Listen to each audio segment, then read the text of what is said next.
Allahu Akbar. Sebuah minibus terbakar saat mengantre BBM di SPBU Martandu, Jalan Malaka, Kelurahan Andonohu, Kendari, Rabu siang. Tiba-tiba terdengar suara ledakan yang membuat kaca jendela mobil pecah dan mengeluarkan asap. Api baru dapat dipadamkan setelah 3 unit mobil pemadam kebakaran diterjunkan ke lokasi. Dugaan sementara, api berasal dari hubungan pendek arus listrik di bagian mesin mobil.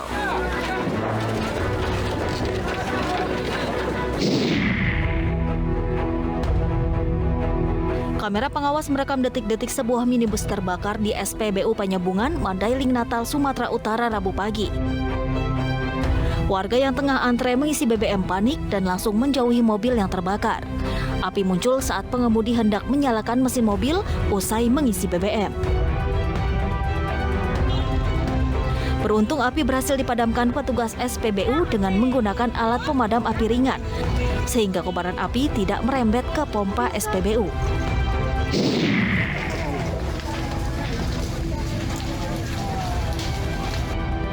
Kebakaran melanda rumah seorang warga di Desa Ngawun, Kabupaten Tuban, Jawa Timur. Api dengan cepat membakar seluruh bangunan rumah beserta isinya. Kebakaran ini berawal saat sang pemilik rumah sedang memperbaiki mobil tua miliknya. Tiba-tiba muncul percikan api dan menjalar ke tangki mobil, hingga membakar seluruh barang yang ada di sekitarnya.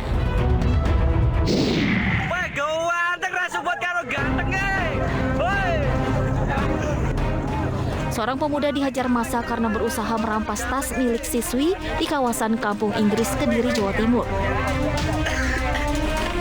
Apesnya dari dompet yang pelaku rampas hanya berisi Rp4.000. Polisi berhasil menangkap pemuda 23 tahun ini. Menurut polisi, pelaku telah melakukan aksinya sebanyak 2 kali karena terjerat utang Rp12 juta ke rentenir untuk membiayai operasi istrinya yang mengalami kehamilan di luar kandungan. Dari hasil penangkapan, polisi menyita sejumlah barang bukti, diantaranya tas milik korban dan sebuah sepeda.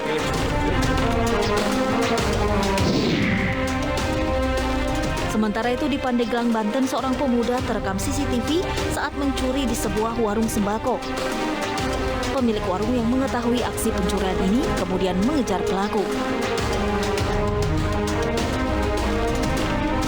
Namun motor jenis Matic yang diduga milik pelaku ketinggalan di depan warung. Pemirsa, sesosok mayat pria tanpa busana dalam karung ditemukan warga Legok, Kabupaten Tangerang, Banten. Korban diduga dibunuh karena ditemukan luka-luka dan alat pemberat di dalam karung.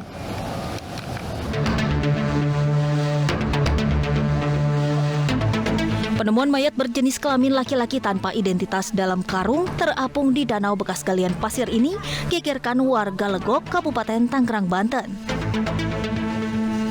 Mayat korban ditemukan warga terapung tanpa busana dan sebagian tubuh korban terbungkus karung. Petugas dari Polres Tangerang Selatan yang datang ke lokasi langsung mengevakuasi korban dan olah tempat kejadian perkara. Dari hasil pemeriksaan, petugas menemukan luka-luka di tubuh korban dan alat pemberat di dalam karung yang diduga untuk menenggelamkan serta sejumlah tali untuk mengikat jasad korban. Penganiayaan sadis. Ikutan itu dari sini, dari simpulnya langsung ke sini, ke kaki sini. Tembus plastik ya? Tali pemberat. Tali plastik, tali kayak tali sepatu, terus ini lagi apa? Karet bang. Sabuk. Izin, barusan kita tadi temukan mayat di Danau Tawir. Jadi tanpa identitas dan tanpa busana di dalam karung. Dan memang kita akan indikasikan bahwa ini adalah mungkin merupakan kejahatan. Karena dari lihat motifnya kita temukan bahwa di dalam karung tidak berpakaian dan ini berjenis laki-laki.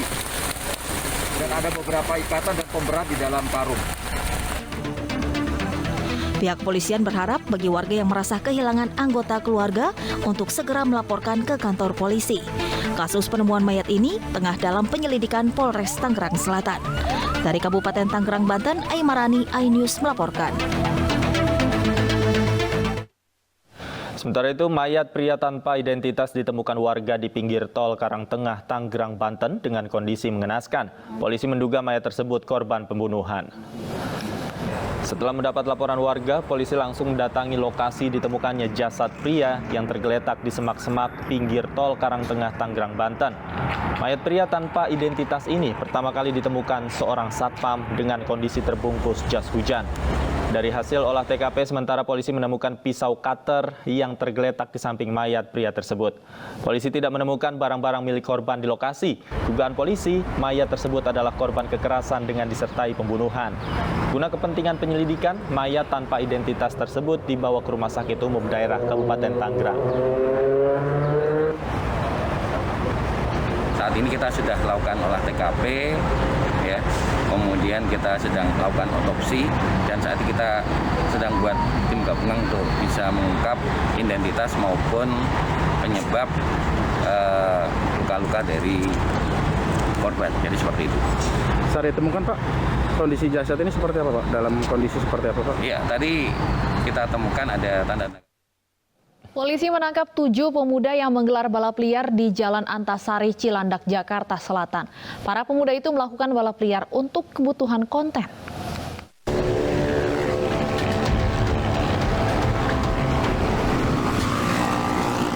Para pemuda pengendara sepeda motor yang diduga usai melakukan balap liar kocar-kacir usai dikejar tim patroli perintis presisi Polda Metro Jaya di Jalan Pangeran Antasari, Cilandak, Jakarta Selatan, Rabu dini hari.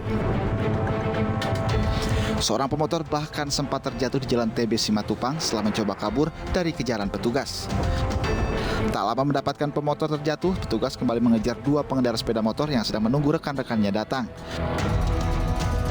Dalam patroli ini, polisi menyita 8 sepeda motor dan menangkap 7 pemuda. Setelah kami telusuri informasi tersebut, dan benar saja ada beberapa pemuda yang berada di Jalan Antasari, tetapi pemuda tersebut sudah melakukan aksinya dan dari pengakuannya mereka hanya membuat konten aja. Ketujuh pemuda tersebut berikut kendaraan dibawa ke Polsek Cilandak untuk didata dan dimintai keterangan. Dari Jakarta dan Helmi Sejambati, iNews melaporkan.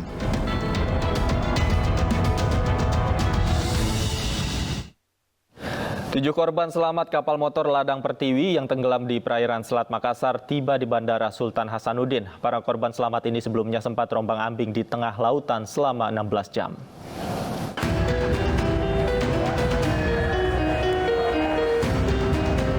Setelah menempuh perjalanan selama beberapa jam, 7 korban selamat kapal motor Ladang Pertiwi yang tenggelam di perairan Selat Makassar, Kabupaten Pangkep, Sulawesi Selatan, akhirnya tiba di Bandara Sultan Hasanuddin, Makassar. Para korban yang sebelumnya sempat terombang-ambing di tengah laut selama 16 jam berhasil diselamatkan oleh kapal Tugboat Sabang 25 yang kebetulan melintas di Selat Makassar. 3 orang korban sempat bertahan di atas 2 buah triplek yang dijadikan sebagai pelampung darurat. Satu persatu korban kemudian dinaikkan ke atas kapal dengan menggunakan pelampung yang diikatkan pada tali. Itu kemarin itu Pak, kita sempat ini datang hujan itu, tiba-tiba itu kita air mau dikasih keluarkan itu Pak di mesin itu pompa. Kita usahakan itu juga barang kerikil kita buang separuh muatannya turun di laut, tapi tiba-tiba juga ombak keras, tiba-tiba mati mesin Pak. Pastilah, dan dengan perjuangan 16 jam menurut informasi dari para korban, dia menggunakan gabus itu dan triples. Jadi 4 orang di gabus, pertamanya 6 orang. Setelah gabusnya terbelah, jadi yang 2 itu terpisah, sekarang ada di Kota Baru. Yang 4 itu 4 orang tetap, dan yang memakai triples Ade Ananda ini 3 orang. Jadi berjumlah 7 orang yang jatuh. Para korban kemudian dibawa ke Kabupaten Pangkep, Sulawesi Selatan untuk ditampung sementara sebagai pemulihan sebelum dijemput pihak keluarga. Sementara itu, 4 korban lainnya yang juga dievakuasi ke Banjarbaru, Kalimantan Selatan, rencananya akan dipulangkan besok dikarenakan salah satu korban yang masih berusia 9 tahun mengalami luka dan tengah menjalani perawatan di rumah sakit. Dari Makassar, Sulawesi Selatan, Wahyu Ruslan, iNews melaporkan. Truk pengangkut minyak kelapa sawit mentah terperosok di jembatan penghubung antar kecamatan di Kabupaten Aceh Singkil. Akibatnya kendaraan roda 4 tidak dapat melintas sehingga arus lalu lintas pun macet.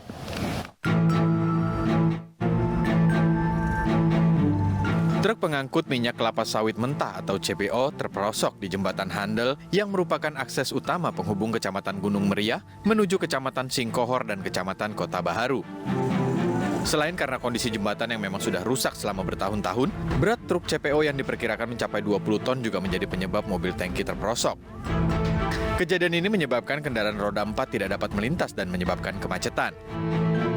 Ini jembatan dulu kan jembatan transmigrasi kapasitasnya hanya 8 ton, sementara yang membuatnya sekarang sudah mencapai 20 ton.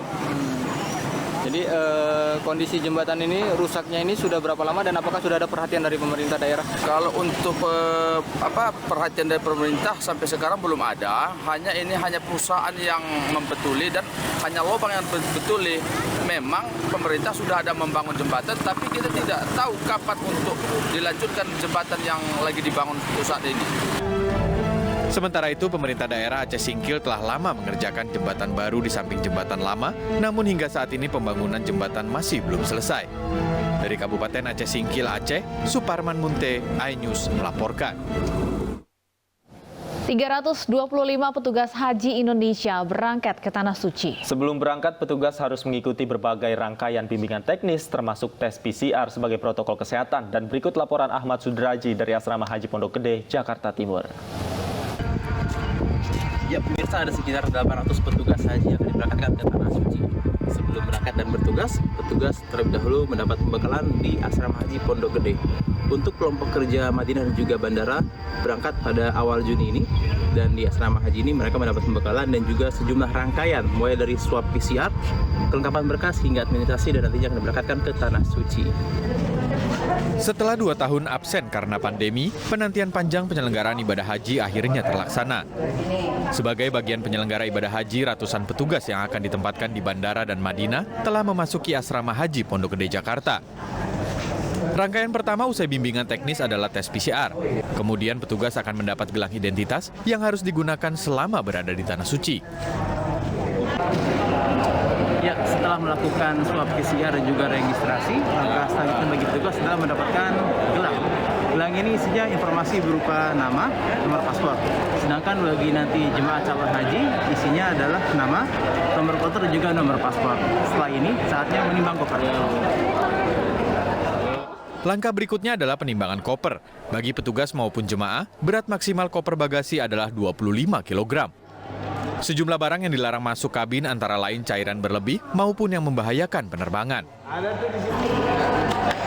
Dan total berat maksimal untuk kapasitas koper yang akan taruh di bagasi itu maksimal sekitar 25 kg. Jadi bagi Anda jemaah calon haji, baiknya berbincang-bincang dalam membawa barang untuk ke Tanah Suci nanti. Di tengah waktu yang singkat untuk persiapan, Kemenak menaruh harapan besar agar penyelenggaraan haji berjalan lancar. Ya, tentu saja tidak mudah ya, tapi alhamdulillah ada juga kita mengundang petugas yang berpengalaman, kemudian mereka bisa juga memetakan situasi. Kita gabung dengan petugas yang baru, nah, jadi mudah-mudahan nanti isu kesehatan tetap terjaga, kontrol di sana, kemudian juga bagaimana menerapkan prosedur. Petugas haji daerah kerja bandara dan Madinah akan bertugas selama 76 hari ke depan. Nantinya petugas daerah kerja Madinah lah yang melayani jemaah calon haji gelombang pertama di Tanah Suci. Kami di berbagai bimbingan teknis, pengumpulan berbagai administrasi, termasuk tes swab PCR, petugas haji siap melayani jemaah calon haji Indonesia. Dari Asrama Haji Pondok Gede, Ahmad Sudraji melaporkan. Jelang balap Formula E Sabtu besok, tiket fisik untuk penonton sudah bisa ditukar. Kami segera kembali, usai jeda, tetaplah di iNews Sore.